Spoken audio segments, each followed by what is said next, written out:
Welcome to our YouTube channel Cook with Sarika.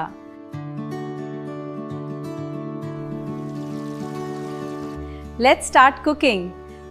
आज मैं लेकर आई हूँ आलू बोड़ा की बेहद स्वादिष्ट और देसी स्टाइल सब्जी। तो चलिए बिना किसी देरी के हम रेसिपी शुरू करते हैं। तो हमने यहाँ पे बोड़ा ले लिया है और बोड़े को हमने पहले दोनों साइड से कट कर लिया है और हमारे हाथों में जितना बोड़ा आया उतना हमने अपने हाथों में बोड़े को ले लिया है।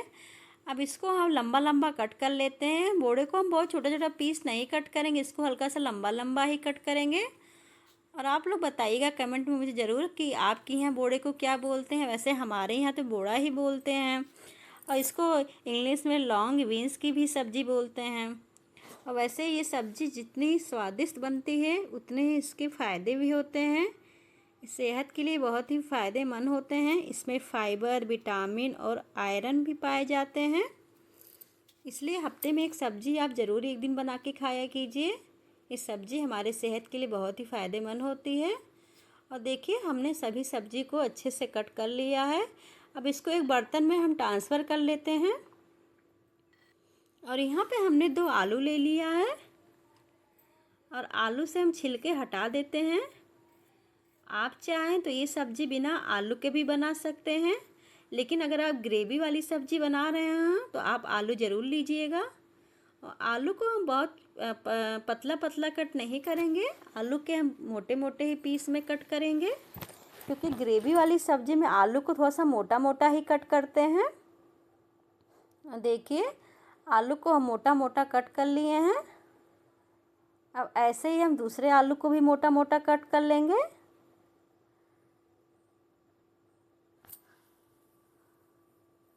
अब देखिए आलू को हमने अच्छे से कट कर लिया है। अब गैस पे हमने कढ़ाई रख दिया है। कढ़ाई हमारी गर्म हो चुकी है। यहाँ 3 से 4 चम्मच हम सरसों के तेल ले लिए हैं। आप चाहे तो कोई और भी तेल ले सकते हैं, पर हमारे यहाँ पे सब्ज़ी हमेशा सरसों के तेल में ही बनती है।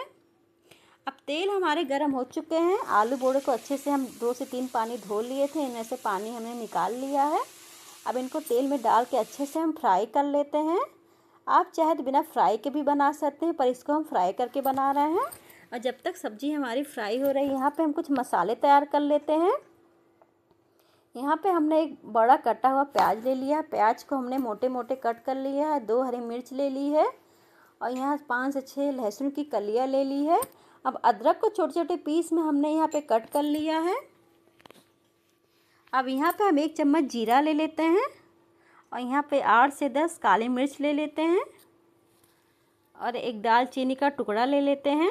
दालचीनी को हम बहुत कम ही मसालों में डालते हैं, क्योंकि इससे हमारे सब्ज़ी का टेस्ट ख़राब भी हो सकता है। और यहाँ पे धनिए की डंठल भी हमने ले लिया है। अब इनका एक फाइन सा पेस्ट हम तैयार करेंगे। देखिए इनका हमने एक फाइन सा पेस्ट तैयार कर लिया है। अब चलिए सब्ज़ी चेक कर लेते हैं। सब्ज़ी को अच्छे से फिर से एक बार मिक्स कर देते हैं। देखिए सब्ज़ी भी अच्छे से हमारी फ्राई हो चुकी है। अब इसको हम एक प्लेट में निकाल देते हैं। सब्ज़ी को हमने एक प्लेट में निकाल लिया है। फिर से हम वही कढ़ाई ले लेंगे। कढ़ाई में 2 चम्मच तेल हमने फिर से डाल दिया है और यहाँ पे हम 1 चम्मच जीरा ले लेते हैं। जीरे से हमारी चटकने की आवाज़ आने लगी है। अब छोटा चम्मच से आधा चम्मच यहाँ हम हींग भी ले लेते हैं। अब यहाँ पे जो हमने पेस्ट तैयार करके रखा था उसको भी ले लेते हैं। उसको भी तेल में हम अच्छे से डाल देते हैं। अब इनको हम अच्छे से तेल में 2 से 3 मिनट तक अच्छे से भून लेते हैं। मसाले को अच्छे से हम हमेशा अच्छे से भुना करें, क्योंकि जितने ही अच्छे हमारे मसाले भुनेंगे उतनी ही अच्छी हमारी सब्ज़ी बनके तैयार होगी। अब मसाले हमारे हल्के फुल्के भून चुके हैं। इसी स्टेज पे यहाँ कुछ और भी मसाले हम इसमें ऐड कर देते हैं। आधा चम्मच हमने यहाँ धनिया पाउडर ले लिया है। आधा चम्मच कश्मीरी लाल मिर्च हमने ले लिया है और यहाँ पे आधा चम्मच हमने हल्दी भी ले लिया है। अब इनको चलिए हम अच्छे से मिक्स कर देते हैं मसालों में। इनको अच्छे से मसालों में मिक्स कर देते हैं। अब इनको 1 से 2 मिनट अच्छे से हम भून लेते हैं।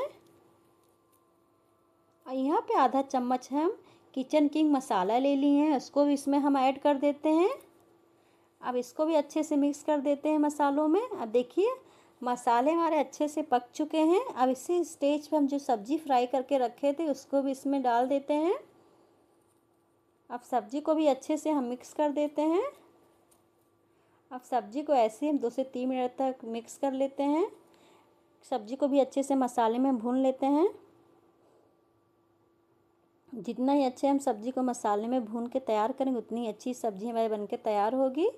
अब यहाँ हमने 2 टमाटर ले लिया है। टमाटर को भी हमने मोटा मोटा कट कर लिया है।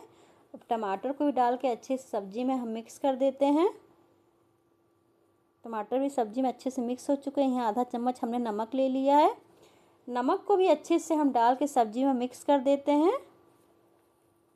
यहाँ सब्ज़ी में ढक्कन लगा के हम 4 से 5 मिनट के रख देते हैं। 4 से 5 मिनट हो चुके हैं। देखिए टमाटर भी अच्छे से हमारे पक चुके हैं। अब यहाँ पे इसी स्टेज में हम इसमें 1 गिलास पानी डालेंगे। अब पानी डालने के बाद अच्छे से मिक्स कर देते हैं। अब इसको हम 5 से 7 मिनट के लिए ढक्कन लगा के रख देते हैं। सब्ज़ी हमारी जल्दी से अच्छे से पक जाए। और यहाँ पे फिर हम चलिए तब तक चावल बना लेते हैं।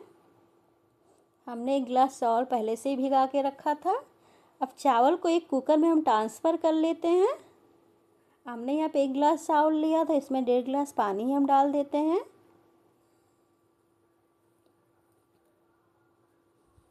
अब ढक्कन लगा लेते हैं। अब कुकर का ढक्कन हमने लगा लिया है। अब हमने कुकर को गैस पे रख देते हैं। अब 1 सीटी आने पे हम गैस को बंद कर देंगे। जब तक हमारे चावल हो रहे हैं चलिए इधर हम चटनी बना लेते हैं। यहाँ पे आज हमने अमरूद की चटनी बनाई है। अमरूद को हमने दोनों साइड से पहले कट कर लिया है। चलिए अमरूद को हम कट कर लेते हैं। इधर बारिश का मौसम है। बारिश के मौसम में तो अमरूद बहुत अच्छे से बिक रहे हैं, इसलिए मैंने सोचा चलो आज अमरूद की चटनी बना लेती हूँ। अमरूद की चटनी थोड़ी सी खट्टी मीठी बनती है, पर चटनी बहुत अच्छी बन के तैयार होती है। अब इसके हम बीज निकाल लेते हैं। बीज बहुत आसानी से इसके निकल जाते हैं। ऊपर से हमने कट कर करके इसके बीज हटा दिए हैं।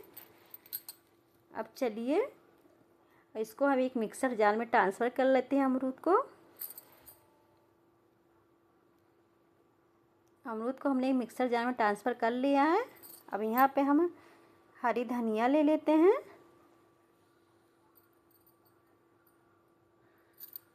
और यहाँ 2 से 3 हरी मिर्च ले लेते हैं। चटनी थोड़ी सी तीखी ही अच्छी लगेगी।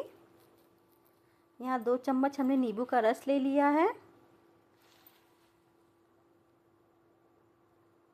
और यहाँ पे हमने काली मिर्च जीरा का पाउडर बना के रखा था, आधा चम्मच उसको भी मैंने ले लिया है।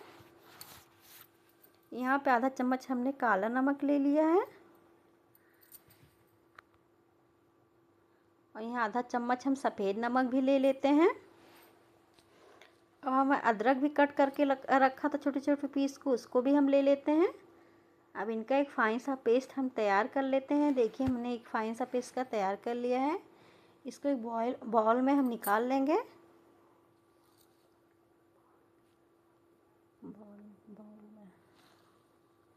इसको हमने एक बाउल में निकाल लिया है। देखिए चटनी हमारी कितनी यम्मी दिख रही है। आप चाहे इस चटनी को व्रत में भी बना सकते हैं, बस नमक स्किप कर दीजिएगा। इसमें आप सेंधा नमक लीजिएगा। और देखिए तब तक चलिए हम अपनी सब्ज़ी भी चेक कर लेते हैं। देखिए सब्ज़ी भी हमारी लग रहा है पक चुकी है। इसकी फोक की हेल्प से चलिए चेक कर लेते हैं। हमने सब्ज़ी को फोक की हेल्प से चेक कर लिया। सब्ज़ी हमारी पक चुकी है। अब इसमें हम कसूरी मेथी क्रश करके डाल देते हैं।